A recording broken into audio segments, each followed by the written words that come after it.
প্রিয় বন্ধুরা, YouTube channel জাগরণে আপনাদের সকলকে স্বাগত জানাই।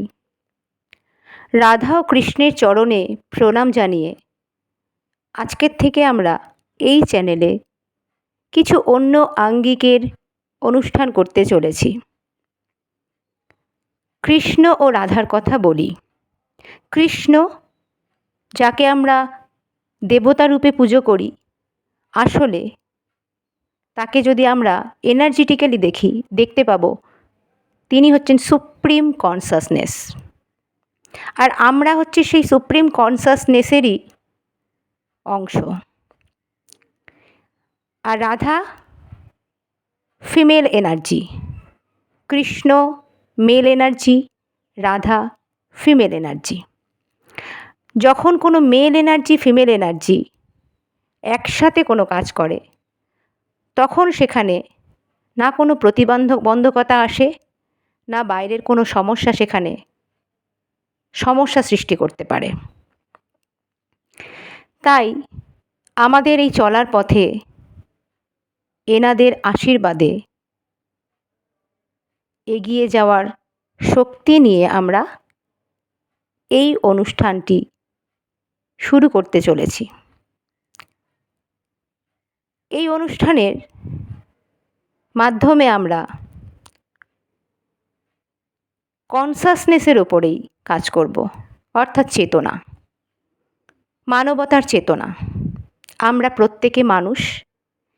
সেই মানুষ প্রত্যেকে আমরা কে কীভাবে আছি, কে কী করছি, কোনটা আমাদের জন্য ভালো হচ্ছে, কোনটা আমাদের জন্য খারাপ হচ্ছে, প্রত্যেকটা ইন্ডিভিজুয়াল মানুষ প্রত্যেকে নিজের জন্য কী করতে পারে, কী করলে তাদের ভালো হতে পারে এবং তারা কী করছে এবং সেটা তাদের কী ক্ষতি করছে বা ভালো করছে, তারই সায়েন্টিফিক ব্যাখ্যা, অভিজ্ঞতাজাত কিছু পাথেয় নিয়ে আমরা এখানে এসে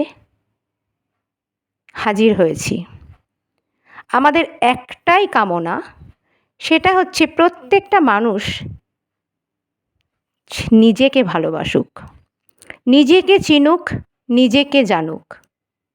আমরা অনেক কিছু বড় বড় কাজ করতে চাই, যার মধ্যে পড়ে সমাজসেবা, দেশ সেবা, আরও অনেক মানবিকতার জাগরণ থেকে শুরু করে অনেক বড় বড় কাজ করতে চাই। সেই কাজটা রুট লেভেল থেকে যদি শুরু করতে হয়, তাহলে একটা মানুষ সেখানে প্রথমেই আসে।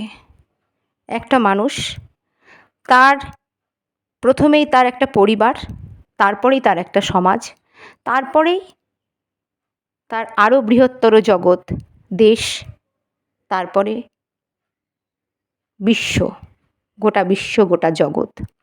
তাহলে এইভাবে আমরা একটা ক্ষুদ্র মানুষ, কত বৃহৎ আসলে আমরা ভেতরে, এবং কেন আমরা ক্ষুদ্রতা থেকে বেরিয়ে আসতে পারছি না, কি আমাদের বাধার কারণ হচ্ছে, বাইরের কেউ আমাদের সমস্যার কারণ হচ্ছে, নাকি আমরা নিজেরাই নিজেদের সমস্যার কারণ হচ্ছি।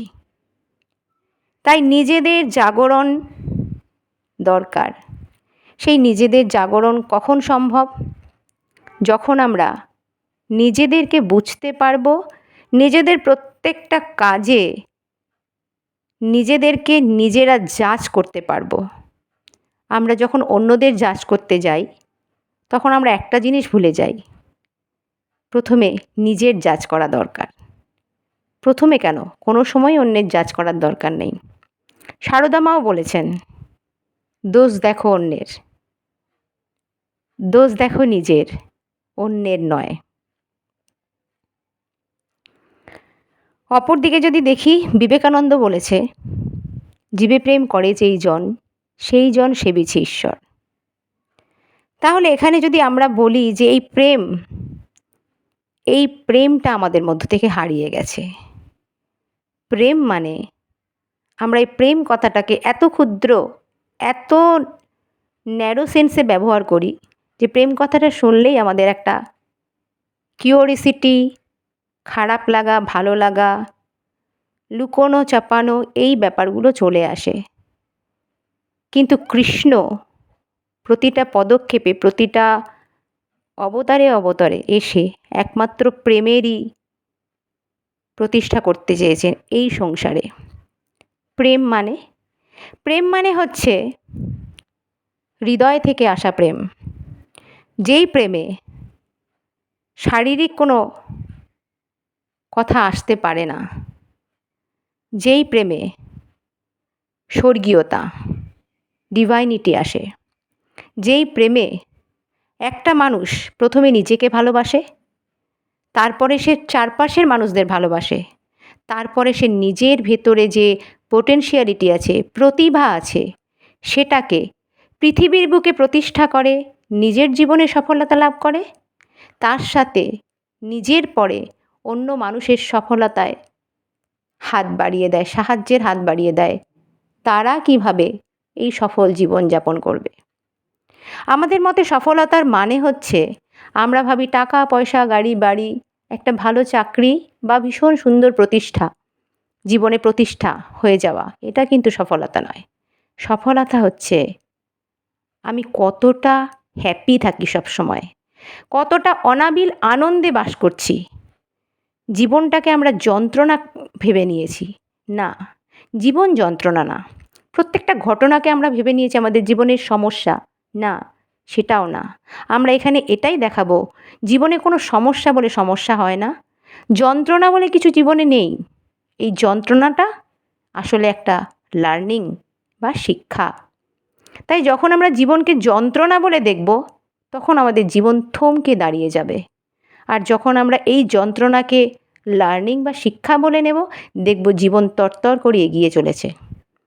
এইটুকু আশা নিয়ে আজকে আমরা এখানে এই অনুষ্ঠানগুলো শুরু করব বলে এই ভূমিকার